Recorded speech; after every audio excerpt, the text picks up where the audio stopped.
Senhor, me dá sabedoria para que eu vença os meus inimigos. Não. Salomão fala assim: o Senhor me deu um povo para cuidar, então me dá sabedoria para cuidar do teu povo. Deus olha e fala: gostei do pedido. Você não pediu seus inimigos e não pediu os recursos, o que qualquer um pediria. Pediu sabedoria para cuidar do que é meu. Então eu vou te dar sabedoria e vou te dar dinheiro também, porque o teu coração não está no dinheiro. Sabe por que muitos de nós não recebemos o que pedimos? Porque pedimos errado. Nosso coração não está alinhado com a vontade de Deus. Glória a Deus. Quem quer ouvir a palavra do Senhor? Abra em Êxodo capítulo 33, por favor. Gênesis, Êxodo, segundo livro do Antigo Testamento, do Pentateuco. Vamos lá.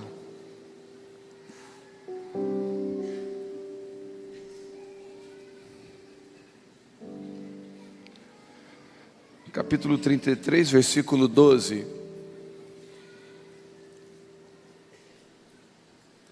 Moisés argumentou diante do Senhor: tu me disseste, faze subir este povo, mas não me revelaste quem mandarás comigo.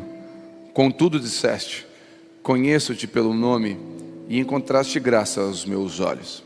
Agora, pois, se achei graça aos teus olhos, ó Senhor, mostra-me o teu caminho, a fim de que eu te conheça ainda mais e continue agraciado aos teus olhos. Lembra-te de que essa nação é o teu povo. Ao que o Senhor respondeu: eu pessoalmente irei e te darei descanso. Replicou Moisés: se não vierdes tu mesmo, não nos faças sair deste lugar. Amém.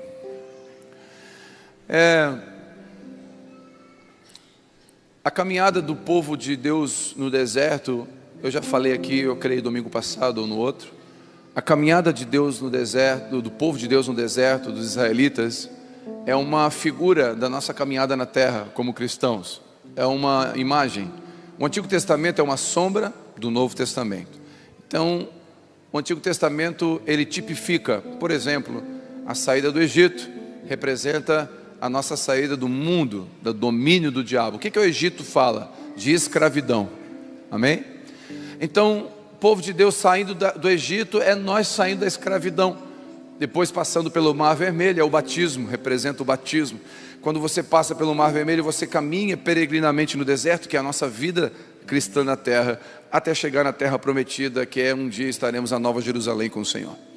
Então o Antigo Testamento representa isso. E o primeiro ponto é a saída do Egito. E Moisés, ele tem uma representação que tipifica Cristo, porque ele é aquele que nos liberta do Egito. Então Moisés é aquele libertador, né? É tão forte isso, que quando Moisés nasceu, foram mandados, o imperador, o faraó, mandou matar todas as crianças, porque nasceu um libertador. E quando Jesus nasceu, da mesma forma, foi dada uma ordem para matar todas as crianças. É interessante, quando as crianças começam a ser mortas, é porque libertadores estão nascendo. E Moisés, ele nasce e Deus o protege. Você conhece a história no cesto. Ele é criado pela sua própria mãe lá no palácio. E esse menino cresce para se tornar um grande libertador. Só que ele vai conduzir um povo difícil, um povo murmurador, um povo que não é fácil de conduzir. Mesmo saindo do Egito, eu vou dizer uma coisa para você: sair do Egito é uma obra de Deus. Ninguém consegue sair do Egito sozinho. Para sair do Egito, o Espírito Santo tem que agir, tem que atuar. Ninguém consegue auto-salvar-se. Ninguém conhece decretar, escrever, determinar a sua salvação. A salvação e libertação do Egito é uma obra de Deus e do Espírito Santo. Quantos creem? Quem aqui foi salvo, foi liberto do Egito por uma obra de Deus e do Espírito Santo? Diga amém. O Egito representa escravidão. Talvez você está me ouvindo aqui, você não consegue ficar sem fumar um cigarro. Então você não é livre, você é escravo. Quando eu me converti, meus amigos da noite, da festa, de tudo aquilo, me disseram assim: agora tu vai virar crente, tu não pode fazer mais nada. Agora tu ficou preso. Eu falei: não, agora que eu estou livre. Porque antes eu não conseguia ficar sem fazer algumas coisas. Agora eu sou livre para decidir fazer ou não fazer. Uma pessoa verdadeiramente livre é aquela que consegue escolher. Então se eu não consigo escolher, é porque eu não sou livre. Eu sou escravo daquilo que eu não consigo escolher, daquilo que me prende. Então quem é verdadeiramente livre, escolhe. Você pode chegar no bar e pedir água com gás. Se você é escravo, você não consegue pedir água com gás. Você vai fazer assim com a mão, ó. E o salário, ó. O que isso aqui significa? Não sei, pastor, eu sou crente, né? Dá um martelinho aí. É escravidão o nome disso. Então, se você aqui nessa noite que está me ouvindo, você é escravo de vício, de qualquer prisão na alma, eu te abençoo. O Espírito Santo está aqui essa noite e Ele pode te libertar como um dia me libertou. Ele pode libertar você e você ser totalmente livre. Eu te abençoo, quero dar uma boa notícia. Tem uma vida em Cristo que você pode acessar hoje. O véu do templo se rasgou. Nós podemos chegar diante de Deus. Se você entregar sua vida para Cristo essa noite, Ele pode arrancar você do Egito e da escravidão, e você viver coisas maravilhosas com Cristo Jesus. É uma boa notícia para você. Bom, essa caminhada de Moisés, ele vai conduzir um povo, como eu falei, difícil, um povo murmurador. Você sabe que o que fez o povo não entrar na terra prometida foi a murmuração. Murmuração é uma arma que o diabo coloca na nossa boca, que vai matar a nós mesmos. A murmuração é uma estratégia diabólica contra a gratidão. Quem tem gratidão, quem tem celebração, tem prosperidade. Quem tem murmuração, tem ingratidão, e quem tem murmuração e ingratidão, tem miséria. A miséria é prima irmã da murmuração e da ingratidão. A prosperidade é prima da gratidão e da adoração. Quando você olha mais para aquilo que Deus já fez e é grato por aquilo que Deus já fez, você vai começar a ter um coração grato, e um coração grato celebrativo vai trazer bênção para a sua vida. Quando você tem um coração murmurador, um coração reclamador, ingrato, isso vai trazer miséria para a sua vida. Bom, eu falo de carteirinha, por experiência, de ver e observar e viver momentos na minha vida antiga, e momentos lidando com pessoas miseráveis, que a ingratidão e a murmuração andam juntas. Conversando às vezes com Michel e Capati, como a gente observa isso lá no social. Pessoas que vivem na miséria, mas você fala com ela, da boca dela é murmuração e ingratidão. Normalmente as pessoas que são gratas prosperam, crescem, portas se abrem. Então o povo no deserto murmurou muito. A murmuração foi tensa. Eu não queria ser pastor daquele povo, porque pensa um povo difícil, tão difícil, que Moisés sobe no monte para receber as tábuas da aliança. Quando ele desce com as tábuas da aliança, ele vem trazendo aquela raridade, aquela joia preciosa, o decálogo, os 10 mandamentos. Ele traz ali aquela coisa que Deus escreveu com o seu próprio dedo. Ele dá de cara com um barulho de festa, e aí ele vê aquela festa, o que está acontecendo, e ele percebe o povo de Deus que foi tirado do Egito com um bezerro de ouro. E o pior, o bezerro de ouro foi construído com o ouro que Deus deu do Egito. A Bíblia diz que quando eles saíram do Egito, o ouro do Egito foi levado junto. Sabe o que eu aprendo aqui? Até a bênção que Deus dá para a gente pode se tornar um ídolo. Porque toda bênção sem a presença de Deus é perigosa. Até a prosperidade sem Deus é perigosa. É melhor a escassez com Deus do que a prosperidade sem Ele. É melhor a frustração com Deus do que o engano de um falso romance, de uma falsa promessa sem Ele. É melhor estar triste com Deus. A Bíblia vai chamar de uma tristeza segundo Deus, que Deus permite. Melhor ficar triste com Deus do que feliz sem Ele. É melhor uma casa de luto, onde tem sabedoria, do que uma casa de festa. Então tem alguns lugares que vai totalmente contra essas teorias e teologias de triunfalismo, de que dá tudo certo, de que você coloca Deus aonde você quer. E olha que interessante, sabe por que o povo fez um bezerro de ouro? Porque Moisés demorou. O texto, a palavra vai dizer que eles disseram assim: Moisés está demorando muito, vamos construir um bezerro para nós.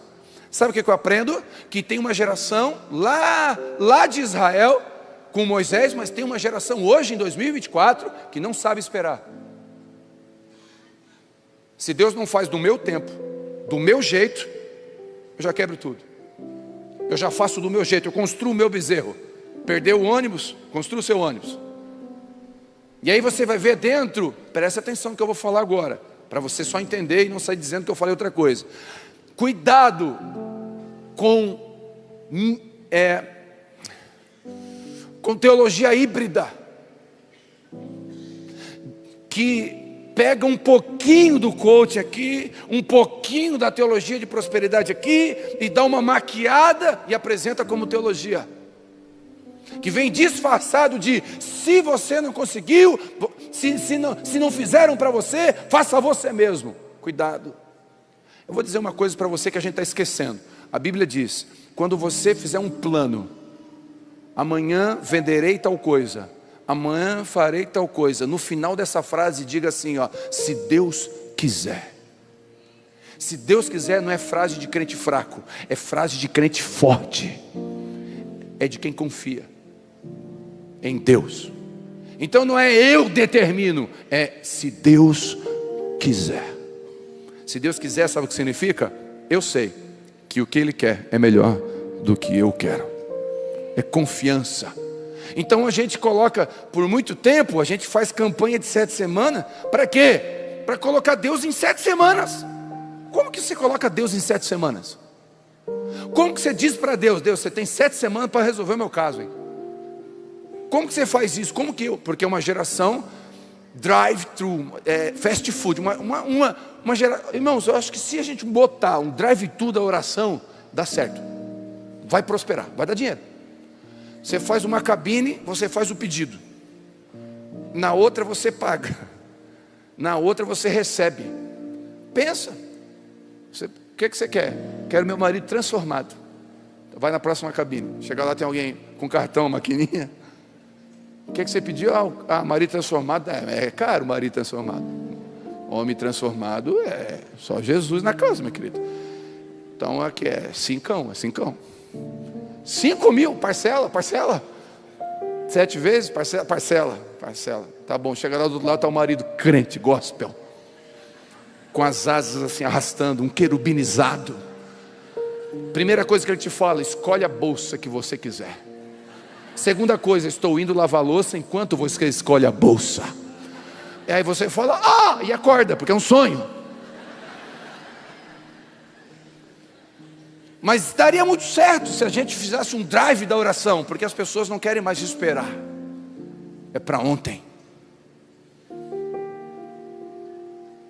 Eu escrevi um livro, né? Abba Pai, que é Lições das Minhas Filhas. E um dos capítulos, a Vitória tinha 3 anos de idade, e a gente foi viajar para Belo Horizonte, 1.400 quilômetros, perdão, 1.500 quilômetros daqui a Belo Horizonte. E a gente botou ela no carro, a gente pegou a BR, ali na BR,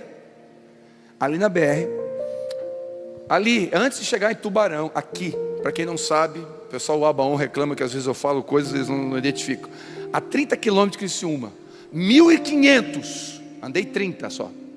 Eu falei: Vitória, papai e mamãe, a gente vai passar por um túnel enorme. Aonde, papai? É lá depois de São Paulo, na entrada de Minas Gerais.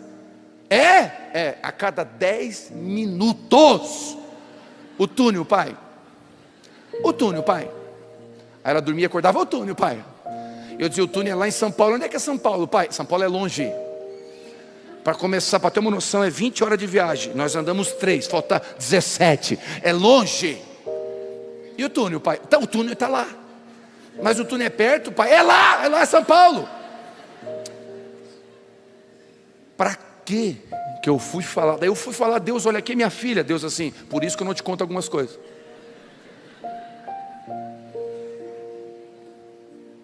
Porque se eu te contar, tu vai ficar: e aí Deus, cala a boca, vai fazer o que eu te mandei, vai dormir. Então, nós vivemos numa geração que não sabe esperar o túnel. Então Deus, algumas coisas Ele nem fala que Ele vai fazer, porque se falar a gente não sabe esperar. Por isso que o salmista diz: esperei não é esperar, é esperar com paciência. Porque esperar é uma coisa, esperar com paciência é outra. Uma coisa é esperar túnel, outra coisa é esperar. O que eu tenho que fazer enquanto o túnel não chega? qual é o meu chamado agora? Então esperar com paciência no Senhor. E Moisés, quando estava conduzindo esse povo, né? E só que Moisés acessou um lugar no coração de Deus. Ele pegou o código. Eu não resisto a algumas coisas. Moisés, ele acessou. Ele conseguiu. Cara, escute. Moisés chega para Deus e fala: disseste, eu achei graça aos teus olhos. Já que eu achei graça aos teus olhos, então me mostra o teu caminho. E aí Deus fala: olha, sim, eu vou te dar a paz no meio do caminho. Não, mas é o seguinte, não tem paz no meio do caminho. Eu não saio daqui se o Senhor não for comigo. Aí Deus falou assim: eu mando um anjo com você, no versículo 2. Deus falou: eu não quero anjo. Meu irmão, tem que ter muita moral para dizer assim: eu não quero anjo. Quem aqui já viu anjo? Teve a experiência de ver anjo? Levanta a mão. De verdade, experiência espiritual. Tem aqueles que já tiveram. Tem alguém aqui? Aqui ninguém vê anjo nessa igreja. Mas tem gente que teve a experiência de ver anjo, né? Quem já viu demônio? Todo dia lá na minha empresa. Não, não é isso que eu estou falando. Não é disso. Estou falando de demônio mesmo. A Vivi teve uma experiência de ver demônio uma vez. É sinistro. Veio que estava com a camisa do Flamengo.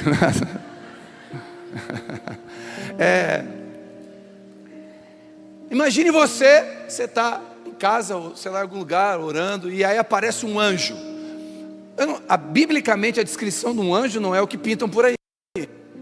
Mas vamos fazer de conta que é esse anjo mitológico aí, que está na mitologia, né? Alto, nariz avantajado, olhos claros, com as 6 asas, uma cobre os pés, outra bate, outra... Meu Deus! Parece aquele anjo na sua frente, assim, com as asas, uma espada desembainhada de ouro, um escudo. E você fala: quem é você? Ele fala: eu sou o Gabriel. Qual que luta? É o Gabriel ou o Miguel? O Brigão? Eu não lembro. É o Miguel? É o Miguel. Eu sou o Miguel. O anjo. Deus me mandou aqui. Uau! Deixa eu bater uma selfie. Não, porque hoje em dia vai ser mais ou menos assim, né? Aí o anjo assim: Deus mandou aqui para quê? Não, eu vou te conduzir por toda a jornada. Eu sou um anjo do Senhor. O Senhor me mandou especialmente para isso. Sabe o que Moisés fez? Fica aí. Deus, eu não quero saber de anjo. Não pedi anjo. Se o Senhor não for comigo, eu não vou. Meu irmão, é muita ousadia. Se sou eu, grudo no anjo e falo: é nós. Não sai mais daqui. Eu faço igual Jacó: segurou o anjo, segura. Eu já dou uma segurada no anjo e tu não sai sem me abençoar, meu querido. E aí Moisés não está nem aí para anjo. Ele fala: se o Senhor não for comigo, eu não vou. Recusa a presença de um anjo. Então Moisés, ele acessa um lugar em Deus, porque Deus fala assim: tudo bem, não precisa do anjo, eu vou contigo. Que Moisés é esse? O que esse Moisés traz de ensino nesse texto que a gente leu, que faz Deus mudar de opinião? Parece contraditório, a teologia eu sei que dá umas travadas numa hora dessa, mas a Bíblia diz que Moisés deu um conselho para Deus e Deus acatou o conselho, irmão.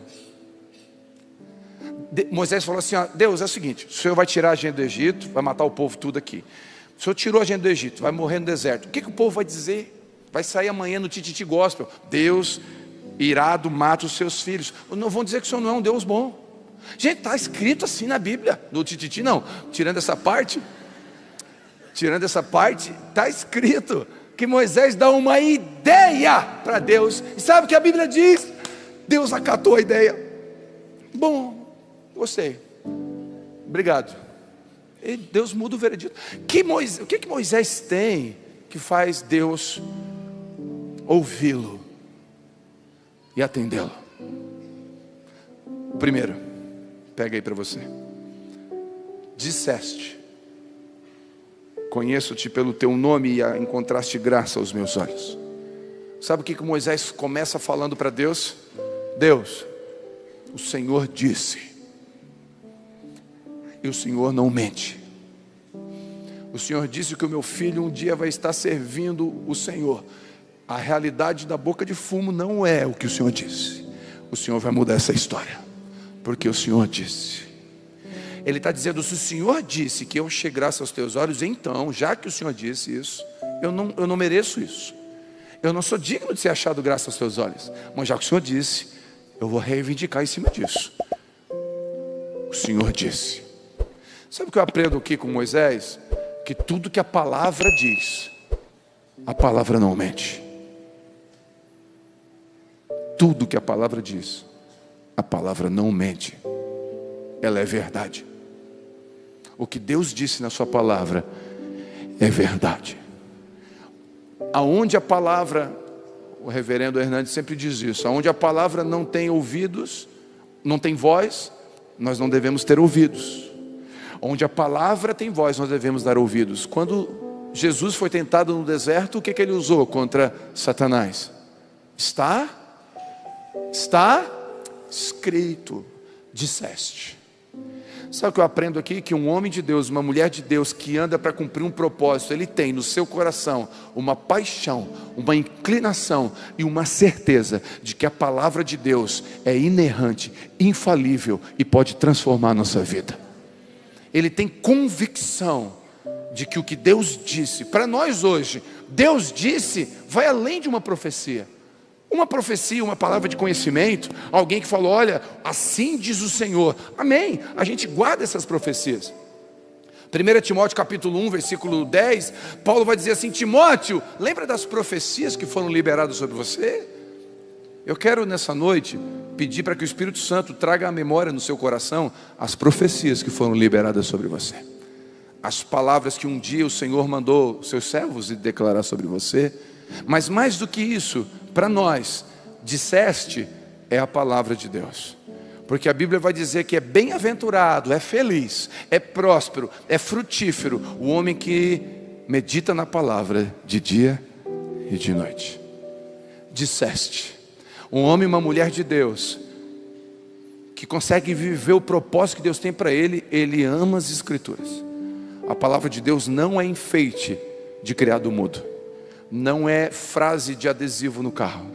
Não é jargão e frase de bio de Instagram. É verdade. A palavra de Deus. Disseste, ele traz à memória. Lamentações 3 vai dizer, quero trazer à memória o que me traz esperança. Moisés ancora a sua fé na palavra de Deus. Quem recebe isso? Segunda coisa, ele fala, já que achei graça aos teus olhos, mostra-me o teu caminho. Moisés não pede para abençoar o seu caminho, mas pede para Deus mostrar o caminho dele. Quando a gente estava voltando de Itajaí, que caiu a pedra no Morro dos Cavalos, para quem não entende, sempre é bom lembrar, o pessoal de longe, teve uma pedra que fechou a BR principal aqui da cidade, não tinha acesso a Criciúma. Então a gente estava vindo de Itajaí, saiu no jornal, saiu na internet, saiu no Instagram, todo mundo viu, caiu uma pedra, e rapidinho, mas nós não temos Instagram na vida espiritual, para saber o que vai acontecer amanhã. Então, o que amanhã te prepara, você não sabe nem eu. Os caminhos que a gente tem para pegar, a gente não sabe se é o melhor. Mas Deus sabe. Sabe o que Moisés está dizendo? Eu não vi a barreira caída. Eu não sei as ciladas do diabo. Eu não sei os laços do passarinheiro. Eu não sei, Deus. Deus, o meu caminho, ele aparentemente aos meus olhos é bom, mas o final pode ser morte. Eu não quero andar no meu caminho. Moisés podia pedir outras coisas. Deus, me dá um avião para voar e cumprir o meu propósito. Me dá força nas pernas para correr. Me dá dinheiro, bota os inimigos no chão. Não, Moisés diz, mostra o teu caminho. Eu quero andar nele, para que eu te conheça mais. Sabe o que Moisés está dizendo? Se eu andar pelos meus caminhos, o Senhor não está, porque eu só te conheço andando no teu. Quando Moisés diz, para que eu te conheça, mostra o teu caminho, ele está dizendo, no teu caminho, eu sei que o Senhor está. Agora, na minha vontade, no meu querer, o Senhor não está. Mostra-me o teu caminho. Onde é que o Senhor está andando? Onde é que o Senhor quer que eu pise?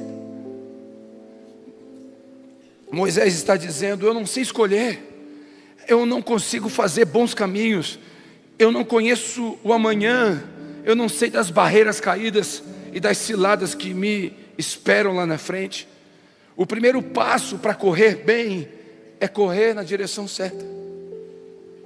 Eu lembro quando eu passei no concurso do Exército em 98, eu fui fazer o TAF, o primeiro TAF, um teste de aptidão física para poder entrar. Então eu passei no teste intelectual e faltou a parte física. Na parte física tinha lá algumas barras para fazer e tinha uma corrida, era 2.100 metros, se não me engano, em 12 minutos. E aí nós estava eu mais 5, pronto para correr, aquecendo, e o sargento estava lá com um apito e nós, vamos lá, né? É o teste, imagina, importante, um concurso. E de repente ele apita, sai eu mais 4 para lá e 1 para lá.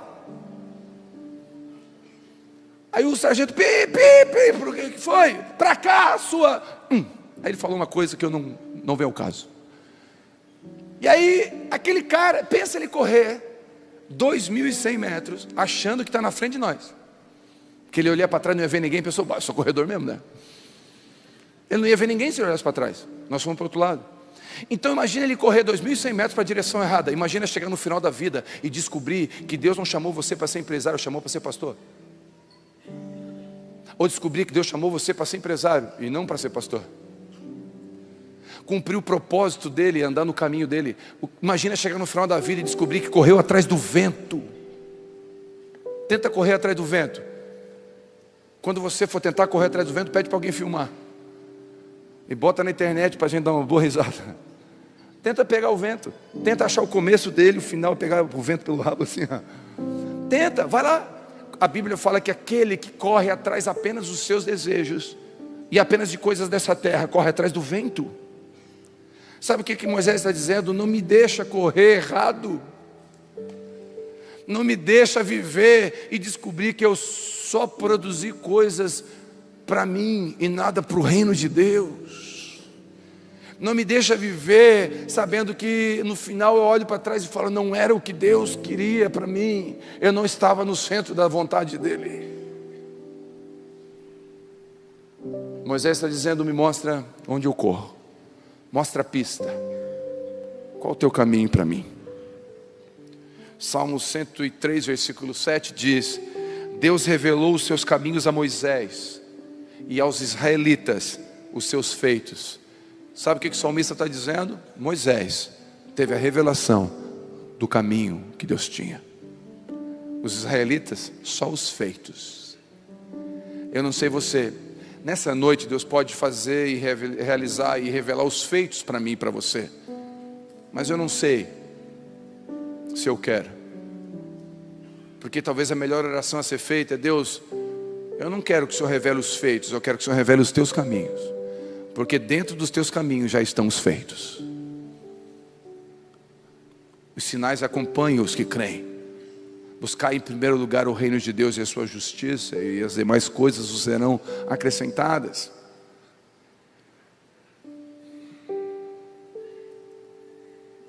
Então Moisés primeiro, ele anda na palavra, ele traz à memória o que Deus falou. Segundo, ele pede para mostrar o caminho. E terceiro, ele fala, se tu não vier comigo, não me faça sair deste lugar. Moisés está dizendo, até aqui foi o Senhor que me trouxe. Até aqui foi o Senhor que me livrou da morte quando eu nasci. Foi o Senhor que me cuidou lá no palácio, foi o Senhor que me cuidou no deserto. Moisés era um cara irado, ele teve que ter um encontro com Deus para mudar. Moisés era um cara que matou um egípcio porque estava maltratando um hebreu. Moisés viu aquilo, matou o egípcio, enterrou na areia. Um homicídio duplamente qualificado com ocultação de cadáver. Moisés quebrou as tábuas da aliança numa ira. Moisés não era um cara manso, mas ele tem um encontro com Jesus, e o encontro com Jesus muda Moisés. E Moisés, agora ele fala assim, se tu não for comigo eu não quero ir. Moisés está dizendo assim, até aqui quem me trouxe foi o Senhor. Era para mim ter morrido. Se não fosse o Senhor, aquelas parteiras, eu ia morrer junto com aqueles meninos que teve uma matança. Foi o Senhor que me trouxe até aqui. Foi o Senhor que salvou meu casamento. Eu só estou aqui sóbrio porque o Senhor me libertou da cocaína. Eu só estou aqui com filhos porque o Senhor sarou minha casa. Eu só estou vivo porque Deus me dá o fôlego. Ele me trouxe até aqui. Senhor, o Senhor me trouxe até aqui. Não me faça sair deste lugar se tu não for comigo. Até aqui foi tu que veio. Não foi a religião, não foi os evangélicos, não foi o pastor. Quem me trouxe até aqui foi o Senhor. Quem me sustentou no dia de desistir foi o Senhor. Foi o Senhor que me achou perdido. Moisés está dizendo: eu não quero anjo, eu não quero prosperidade, eu não quero bênção, eu não quero ministério, eu não quero sucesso. Eu troco tudo isso pela tua presença. Moisés está dizendo: eu não busco aplauso dos homens, eu não busco a aprovação dos homens, eu preciso da tua presença. Se o Senhor não for comigo, não me faça crescer o ministério, não me faça prosperar na empresa, não me dá um casamento, não me dá o visto para aquele país. Se o Senhor não estiver nisso, eu não quero. Moisés está dizendo: eu não quero me movimentar, eu fico aqui. Porque a prosperidade da empresa sem Deus pode se tornar uma maldição. Assim como o ouro do Egito se tornou um bezerro. Aquele ouro que Deus deu, deixa bem claro, não foi o diabo que deu, foi Deus que deu aquele ouro. Mesmo assim se tornou um bezerro de ouro. Tudo que nós conquistarmos sem Deus é pecado. E pode se tornar um Deus no nosso coração. Porque a gente vai dizer lá dentro, às vezes não fora, mas lá dentro: eu conquistei. E quando você fala eu conquistei, você está dizendo: Deus, disso aqui tu não faz parte. Moisés está deixando bem claro que não consegue sozinho, que ele prefere Deus.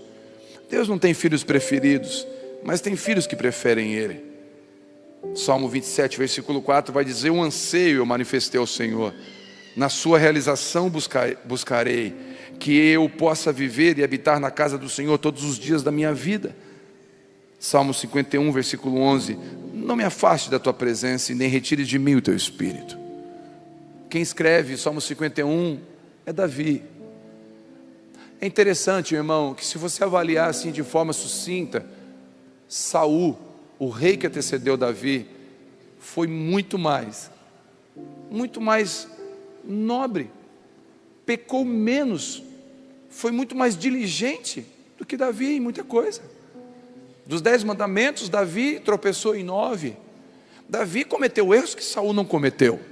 Só que tem um texto da Bíblia que quando Samuel vai repreender Saul, olha que coisa interessante. Samuel vai repreender Saul e fala assim: Saul, vem cá, hoje Deus está tirando você o reino, está perdendo a coroa, Saul. Hoje você perde a coroa. Saul fala assim: tá bom, Samuel, tá bom, eu perdi, desculpa, mas assim, sai de mão dada comigo. Porque daí as pessoas vão bater uma foto e vai sair no jornal, pelo menos, que tu está de mão dada comigo. Aí as pessoas vão ter a impressão que Deus não tirou nada de mim. Vamos pelo menos fazer uma foto para as pessoas pensar que está tudo bem. É o que Saul pede. Mas quando Davi erra, e Davi é corrigido por Deus e pelo profeta, Davi gera essa oração: tira tudo, tira tudo, tira a coroa, tira o reino. Eu não quero foto com ninguém. Não precisa Samuel sair comigo, porque se eu perdi a presença dele, eu não quero mais nada. E ele ora, faz essa oração. Ele ora assim: não afaste de mim a tua presença e não tira de mim o teu espírito. A diferença de Saul e Davi é que Saul amava a coroa, amava o trono. Davi amava a Deus. Eu falo sempre, eu conto isso, que eu tenho um certo ciúme do relacionamento da Vivi com Jesus. É verdade, eu falo sempre isso. Porque se a Vivi estiver em casa um dia orando assim: Deus, queria tanto comer um filé de peito de cisne do sul da Ásia. Vai bater um cisne na janela, frito, e com um lacre assim, sul da Ásia. Não, não é normal. Em todo e qualquer assunto. Eu lembro de vezes que eu queria comer um choquito na porta. Uma cesta de fruta. Eu falei, fruta, embaixo da fruta um choquito. Às vezes eu falo para ela, amor, pede uma chuteira 43. Porque tu e ele assim, tem uma conexão, o Wi-Fi teu tá, o meu tá com 3G assim, ruizinho. Não é normal, não é normal, não é, porque assim, ela pensa, Deus dá. Aí várias vezes, de verdade, eu falo, Jesus, eu não sei, por que tu tem assim um negócio com ela, não tem comigo? O que você tem contra mim? Estou falando de verdade, irmãos. E aí, eu lembro de algumas vezes, algumas que eu perdi o número, de que eu acordei de madrugada, botei a mão assim, não tá, de repente lá na sala, um choro. Eu estou falando de 20 anos para cá. E eu vou na sala, passo para ir no banheiro, ou paro um pouquinho para ouvir. E tem uma mulher lá, orando assim.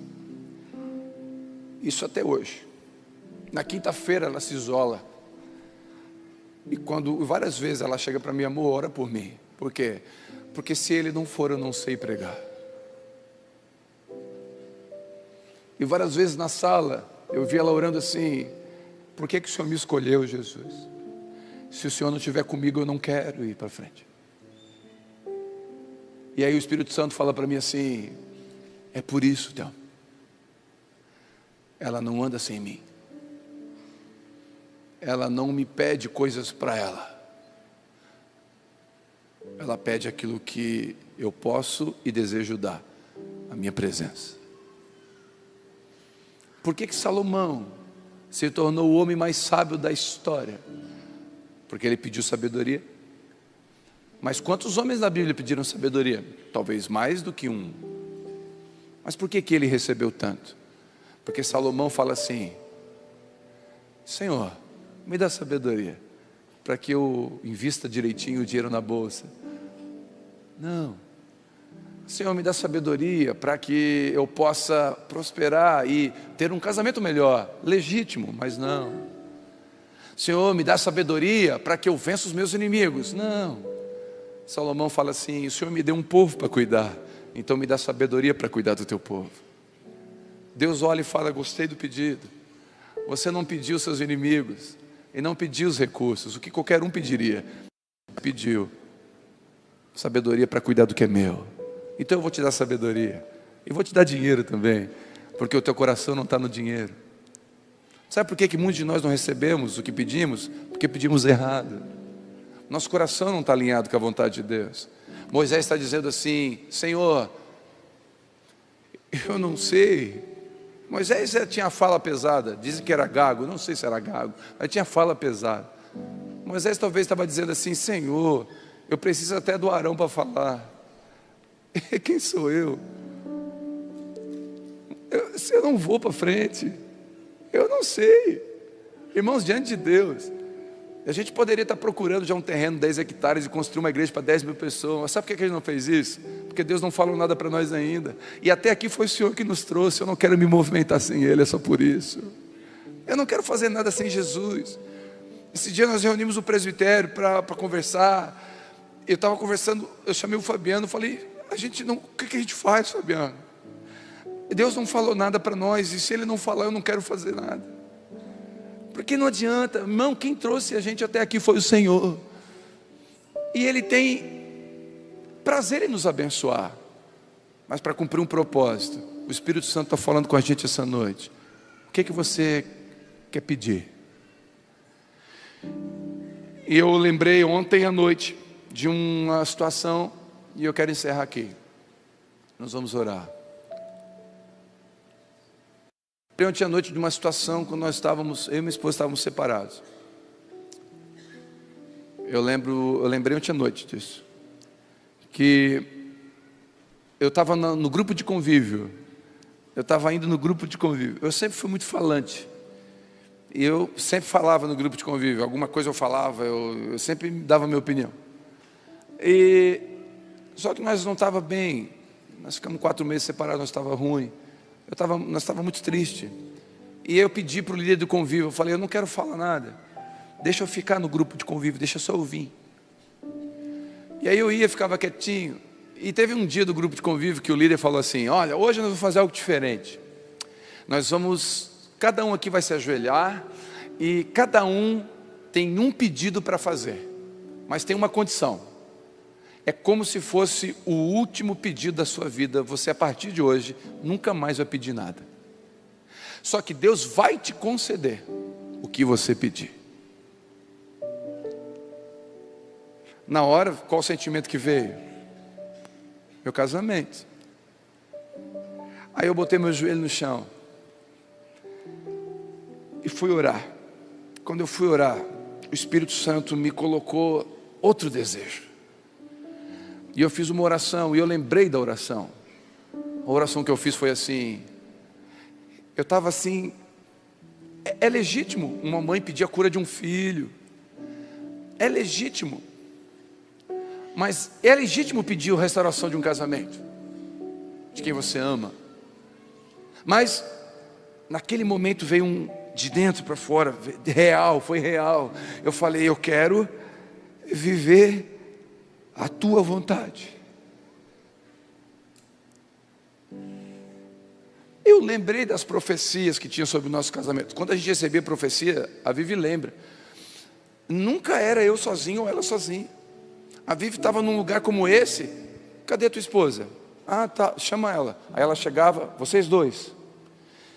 Estava eu sozinho, estava ela sozinha. Onde é que está teu marido? Está lá na cantina. Chama ele lá, porque é os dois. E as profecias eram para nós dois. Nós estávamos separados. Naquele momento eu lembrei as profecias. Eu poderia pedir, olha aqui as profecias. Então o meu pedido é restaurar o meu casamento.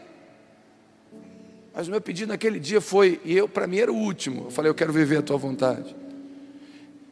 Esses dias eu estava entrando aqui entre um culto e outro. Carro, eu vi tudo isso cheio, o Espírito Santo. A minha vontade sempre é melhor. Eu estava em Belo Horizonte, passando dificuldade, minha vontade sempre é melhor. Então não importa se é o vale ou a montanha, dia bom ou dia ruim, a minha vontade é sempre melhor. E eu vou cumprir a minha vontade na tua vida. E se você tivesse um pedido para fazer essa noite, apenas um. Eu estava num culto, um ginásio lotado, 5.000 pessoas, ali em Sombrio. E quem estava pregando, começou a pregar que Deus era bom. Deus é amor. Deus é amor. E começou a pregar, e aquele lugar encheu de graça. E olha, eu vou dizer, tinha um casal, cantor, gospel cantando, famosíssimo. Então o ginásio estava lotado. Era um evento de uma igreja da cidade. E eu estava lá, sentado na arquibancada. E de repente, aquele pastor que estava pregando Deus é amor, Deus é amor, Deus é amor. Ele desceu da plataforma, foi no corredor, parou no meio do corredor, botou a mão no ombro. Botou a mão no ombro de uma menina. E ele disse assim, moça, na frente, 5.000 pessoas. Moça, o que você pedir nos próximos 30 segundos, Deus vai te dar. Eu falei, meu Deus, que corajoso. E eu comecei a pensar, se fosse ela, o que eu pedia? E eu falei, meu Deus, o que essa mulher vai pedir em 30 segundos? Acho que todo mundo pensou que ela vai pedir em 30 segundos. De repente, esse homem sobe para o púlpito, para a pregação e fala, Deus, fechou a Bíblia, eu tenho um apelo para fazer aqui. Eu quero fazer um convite. Eu quero saber se tem alguém desviado aqui nesse ginásio, quer voltar para o Senhor. 5.000 pessoas, cantor gospel cantando, devia estar assim de desviado. Eu pensei, vai um monte. Um homem lá do fundo levanta de cabeça baixa. Um homem, 5.000 pessoas, um homem levanta. Ele vem vindo, chorando. Para aqui na frente, o pastor põe a mão na cabeça dele. Esse homem começa a pular e orar em língua estranha. É renovado, cheio do Espírito Santo. E a igreja, o ginásio fica empolgado. E de repente, aquela menina levanta. Aquela menina levanta e vem. E pede para falar com o pregador. Pregador, o que foi? Ele é meu pai. O meu pedido foi para ele se reconciliar com Deus. 5.000 pessoas. Por que Deus respondeu o coração daquela menina? Porque foi real. Ela não pediu nada para ela. Ela pediu para alguém. Moisés era intercessor. E um coração intercessor tem o coração de Deus. Eu queria que você agora tivesse seus 30 segundos. Eu não vou dizer porque Deus não mandou dizer. Mas se você tivesse apenas um pedido para fazer, ou um pedido só, os próximos 2 minutos, faça um pedido só. Por favor, eu sei que é legítimo pedir a cura do seu filho.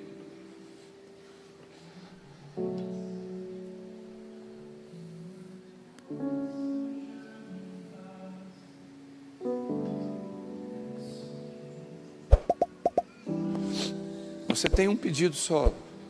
É você e o Senhor. Nós vamos cear. Mas você tem um pedido só.